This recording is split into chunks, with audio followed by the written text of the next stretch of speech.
Olá, começa mais um programa na Livraria e hoje a nossa convidada é a engenheira florestal Daniela Alves. Daniela Alves vai expor um pouco do seu conhecimento sobre o que é que está acontecendo com o nosso planeta com tanta falta d'água. A cidade de São Paulo já pede socorro e isso já estende para algumas cidades do interior. Daniela Alves vai expor também a devastação do nosso país, as consequências, os sinais evidentes que nós, brasileiros, precisamos tomar um rumo. Nós precisamos mudar de hábitos, porque nós precisamos da água. A água é finita. E na sequência nós vamos conversar com o nosso sommelier, Luiz Fernandes Couto.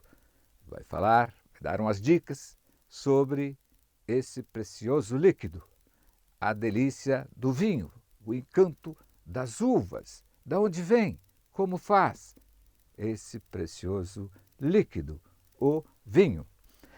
E, para finalizar, como sempre, vou comentar sobre 2 livros. Um é um clássico, Clarice Lispector. E vou comentar também sobre outra prata da casa. Eu vou falar do advogado Celso Cesário Mota. Ele escreveu 80 anos sobre Marília. Tudo isso no nosso programa de hoje na Livraria.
Estamos conversando com a engenheira florestal Daniela Alves. O momento é muito oportuno, porque o nosso planeta começa a dar sinais de preocupação. Seja bem-vindo ao nosso programa na Livraria, Daniela. Muito obrigada pelo convite, fico muito lisonjeado por estar aqui e quero poder compartilhar um pouquinho aí do conhecimento da engenharia florestal com todos os telespectadores e nesse bate-papo aí que vamos ter adiante. Que bom. Vindo para cá eu percebi que os ipês estão floridos e o amarelo, o rosa e o branco eles sobressaem. Então essa beleza, esse encanto dessas árvores. A sua profissão para você tem esse mesmo valor, esse mesmo encanto? Com certeza. Eu já escolhi a engenharia florestal por esse fato, por eu ser uma apaixonada pela natureza. Então eu convivo constantemente observando desde o céu, as nuvens, as árvores, os pássaros, né, que a gente fala são as aves. Então a gente observa constantemente essas belezas naturais, inclusive esses ipês lindos, todos os dias quando eu saio de manhã para trabalhar, é um encanto mesmo, a gente parece que toma um fôlego, né, com essa beleza natural. Então, e o planeta, ele começa a dar sinais, você veja bem a preocupação que é com a capital do estado, e a cidade de Jaú,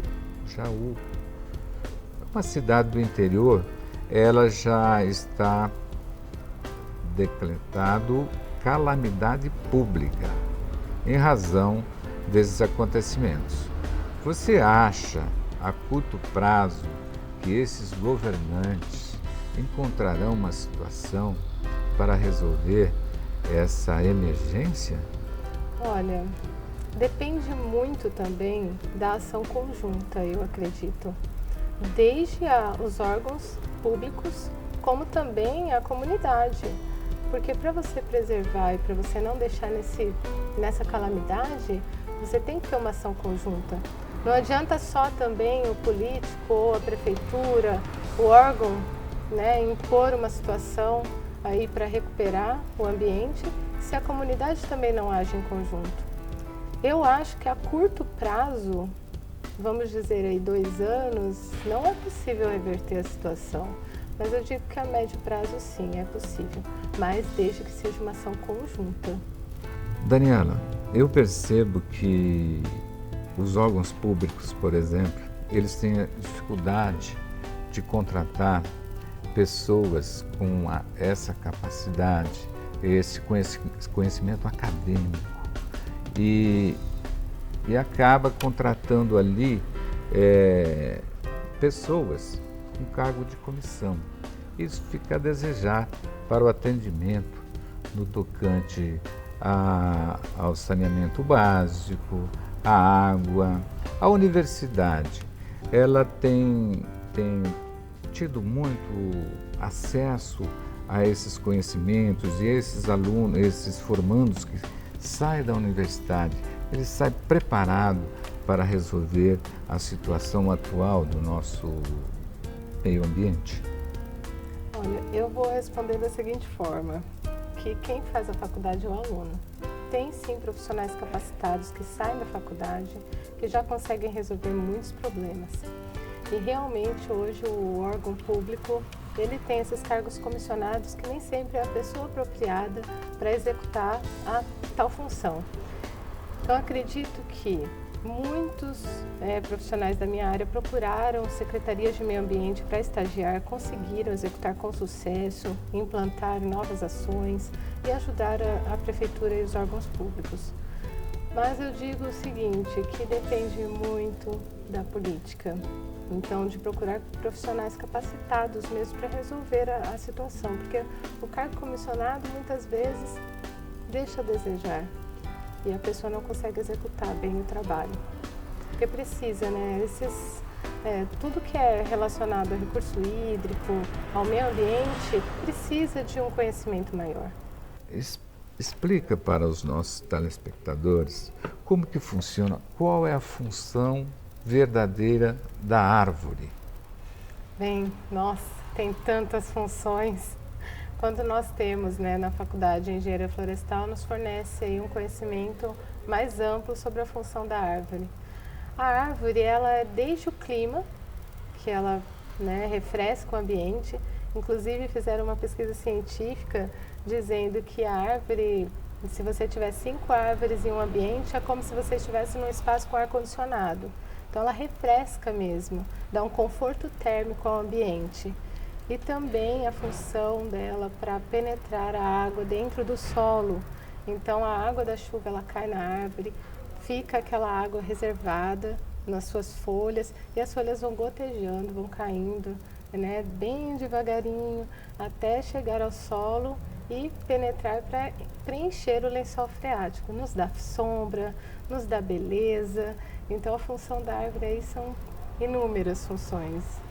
E é impressionante quando começa a chover e você está perto de uma árvore, você observa que existe ali uma distribuição diferenciada do que a chuva quando cai no solo e vira uma enxurrada. Esses pingos criam uma espécie de fendas e isso já é o processo, por exemplo, de infiltração para procurar o aquífero. Seria essa a linha de pensamento? Sim, também.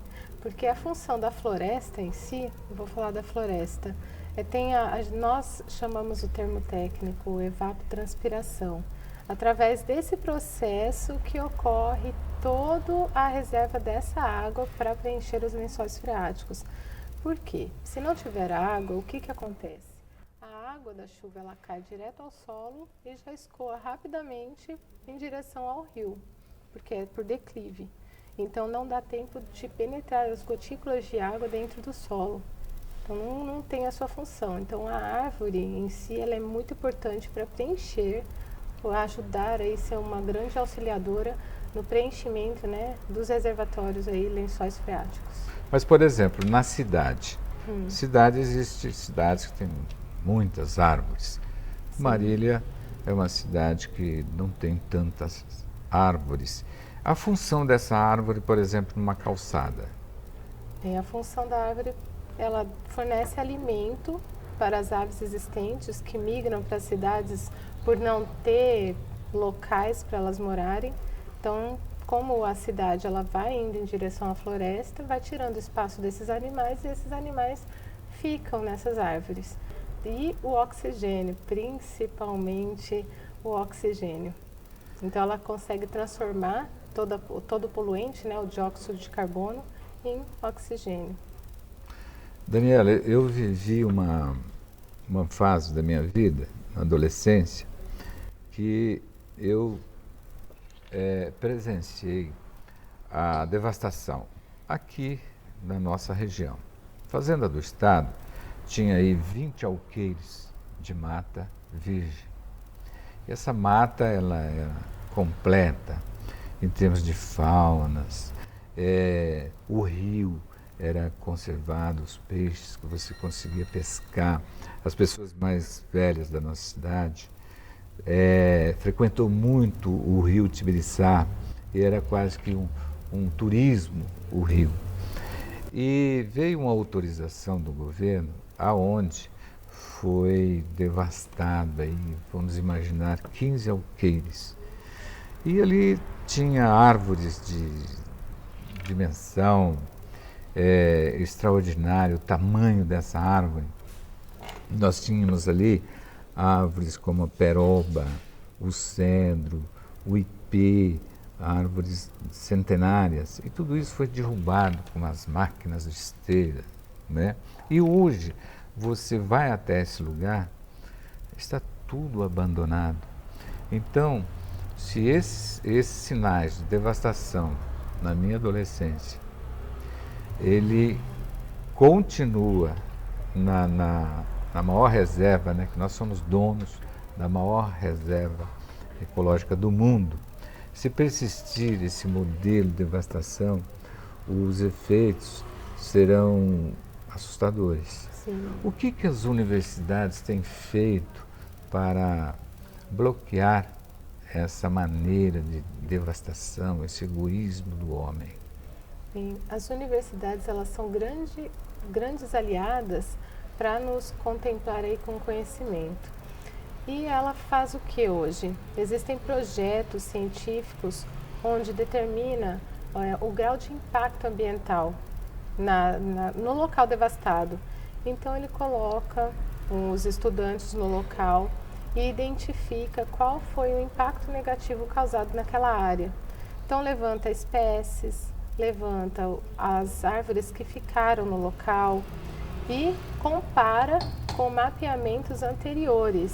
Hoje está muito mais avançado essas pesquisas do que antigamente, porque existem maiores profissionais. E eles atuam nesses projetos de uma maneira que alerta a população, a comunidade, para que, se não conservar, não voltar ao que era antes, infelizmente nós teremos aí consequências devastadoras. Você acha, por exemplo, que o caminhar da administração, o comportamento do ser humano, eles estão voltados a olhar o planeta com outros olhos, ou continua essa falta de cultura, de educação, conservação, principalmente nas nossas cidades? Eu percebo que hoje a preocupação é maior, inclusive por causa da legislação, que é mais rígida. Então exige um estudo hoje de impacto ambiental antes de você fazer esses empreendimentos, essas benfeitorias.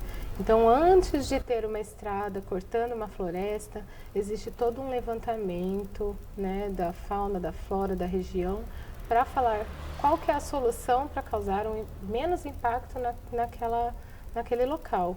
Então, com a estrada, principalmente, eu cito o fato de que você acaba dando a escassez do rio e a escassez da floresta. Por quê? Você corta a floresta no meio, aí você divide em dois lados a floresta. E você tem um lado uma floresta que não se comunica com a outra floresta. Aí o que que acontece? A fauna acaba cruzando entre si, entre parentes, e acaba causando anomalias nessa fauna e, em consequência, a mortandade. Então, finda. E sem fauna, não tem floresta.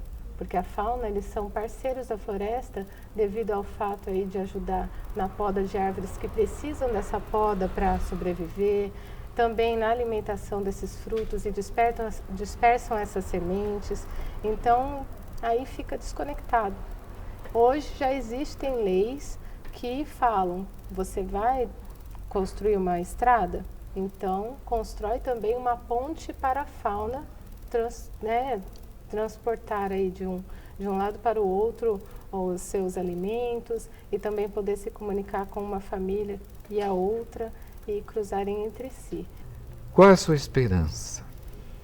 Bem, a minha esperança é bem positiva, porque eu sou palestrante de educação ambiental, entro em contato com essas crianças em escolas e elas são assim fascinantes, porque elas acolhem mesmo as informações, levam para casa, levam para a família e tem dado um resultado muito positivo, porque elas levam informação para casa e os pais mesmo, os avós, eles começam a mudar o hábito por causa da criança. Então a criança ela chama atenção.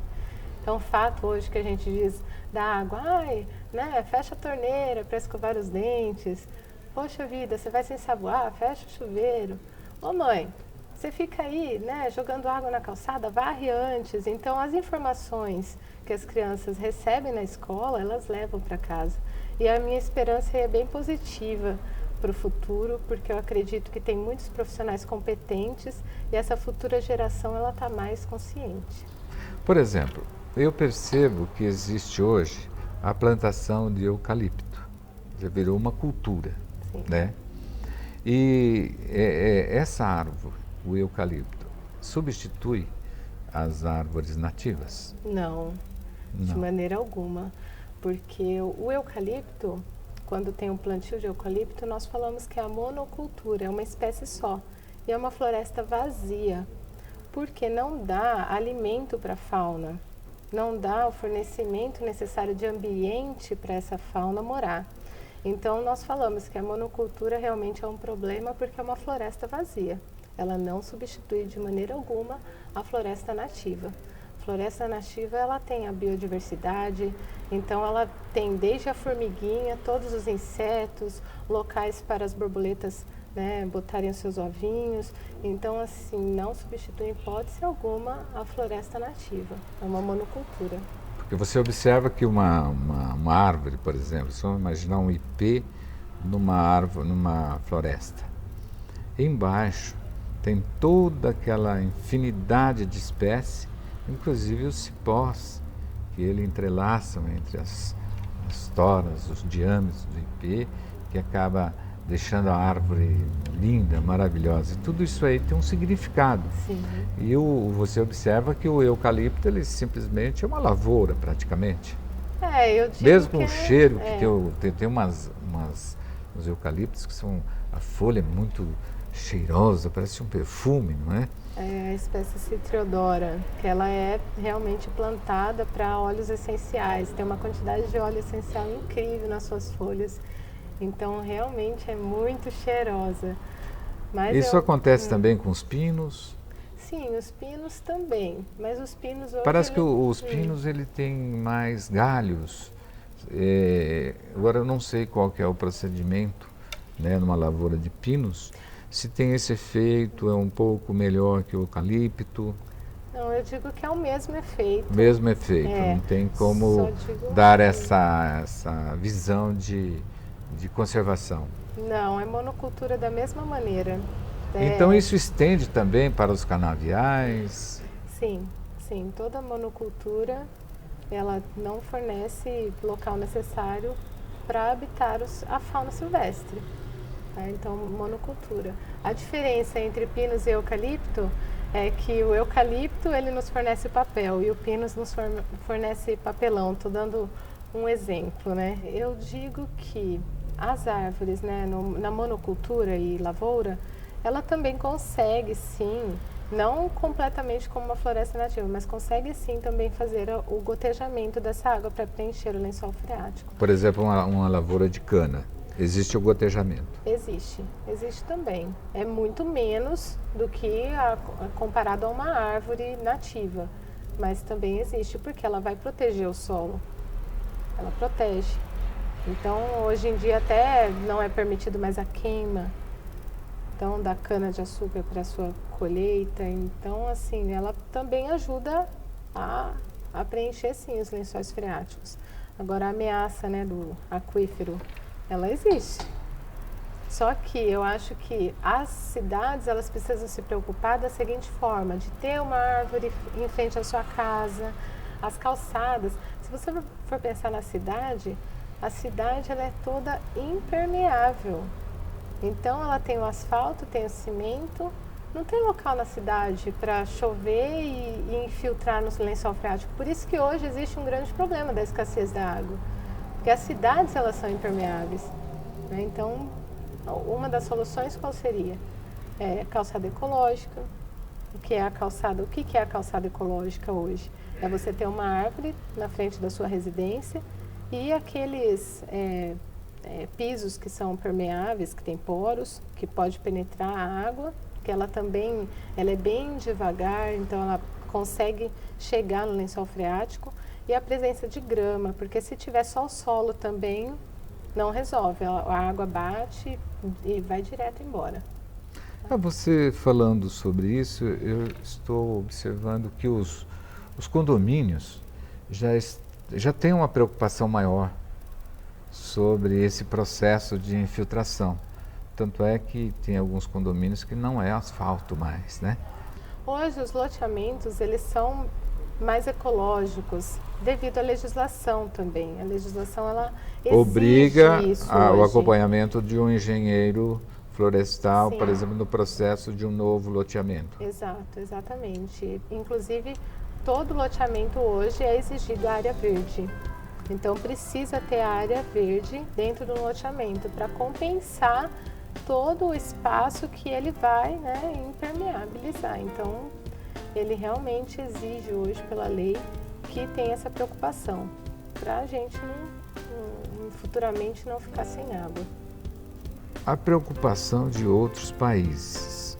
Nós observamos aí que, por exemplo, os Estados Unidos, ele já tem um outro olhar para essa preocupação. Isso já começa na educação. E aqui na nossa cidade, por exemplo, as escolas, né? Ela tem essa visão de que nós precisamos fazer um país melhor, deixar um planeta para os nossos filhos, nossos netos, diferente do que nós temos hoje. Sim, existe a preocupação e é muito citado, né, a palavra sustentabilidade. Então, dentro das escolas já existe na grade curricular a educação ambiental. E através dessa educação ambiental é levada informação para a criança e a criança leva para casa. O que a criança leva para casa? A informação para você separar o lixo, principalmente, né, o lixo seco do lixo molhado, para você tomar o cuidado, para você não gastar toda a sua água, por exemplo. Tomar cuidado com muitas descargas diárias, na hora de escovar os dentes, você fechar a torneira, na hora de estar ensaboando a louça, você também está fechando a torneira, na hora de lavar os alimentos, cuidado, né, com a vazão aí excessiva da água. Então, existem sim muitas atitudes que cada ser humano pode contribuir aí com Mas o é planeta. comum, Daniela, é comum você estar numa rua e de repente uma criança joga uma lata ou o condutor do veículo está fumando, joga a ponta de cigarro e você observa que trata-se de pessoas que estão com um bom carro, essa criança ela poderia ter uma outra visão, mas a impressão que tem é que a família não está passando essa informação para o filho e muito menos o pai. É comum você ver isso na cidade ainda. Como evitar isso? Como chegar, principalmente na classe média alta, que os filhos têm essa facilidade, né, de cometer esses absurdos? Eu acredito que a maioria das pessoas que levam essa informação são associações não governamentais, que são as ONGs, associações sem fins lucrativos, que levam essa informação gratuitamente para essas escolas. Muitas vezes a própria escola, a particular, ela não quer investir também no palestrante. Eu percebo isso porque eu sou palestrante, estou falando de uma experiência pessoal minha. Então, Entendi. muitas vezes a gente quer levar informação, mas a própria escola ela fecha. Ela bloqueia. Ela bloqueia. E é um momento que seria bastante interessante para a própria escola. Sim, com certeza. Mas aí, se for proveitoso para o projeto que está sendo desenvolvido na escola, eles abrem as portas. Se for um contexto aí além, eles já não colaboram muito. Mas acredito que a atitude de um ser humano passando para o outro, né, e abrir os olhos de que a atitude correta do ser humano, ela colabora para a futura geração, eu acho que é a melhor maneira. Foi um prazer conversar com você, Daniela, porque eu acho que a nossa população ganhou um pouco mais de conhecimento e também percebeu que nós temos que fazer alguma coisa para cuidar desse nosso Brasil. Porque se somos nós, os donos da maior reserva ecológica do mundo, nós temos tudo para ser o exemplo, não é isso? Com certeza, eu agradeço muito a participação. Eu acho que nós somos exemplos por ter aí a maior reserva de água doce do mundo. Então, acho que cada brasileiro aí fazendo a sua parte colabora para a preservação do meio ambiente e colabora aí para os recursos naturais permanecerem para as futuras gerações. Acho que a atitude é tudo. Conversamos com Daniela Alves, engenheira florestal da nossa cidade.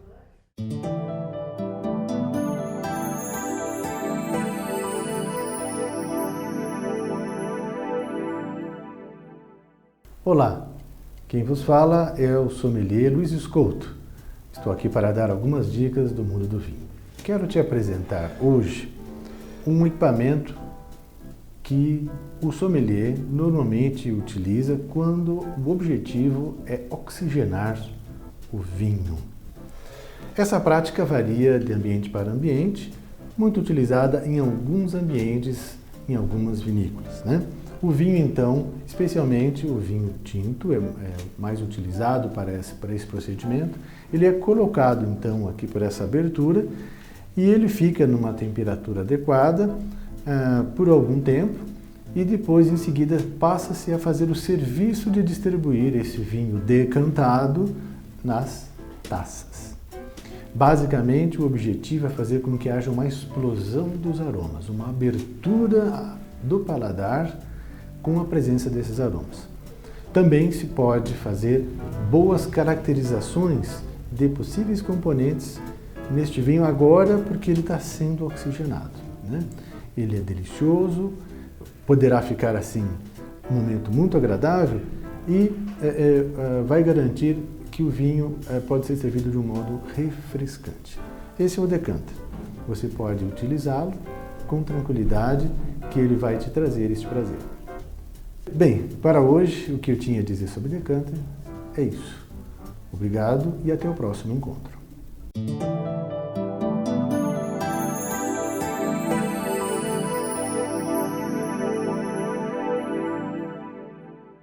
Gostaram da nossa entrevista? Realmente nós precisamos mudar de hábito na questão socioambiental com ênfase à água. O planeta realmente pede socorro. Vocês observaram nas colocações da nossa entrevistada de hoje. Nós podemos mudar, sim, e temos que mudar.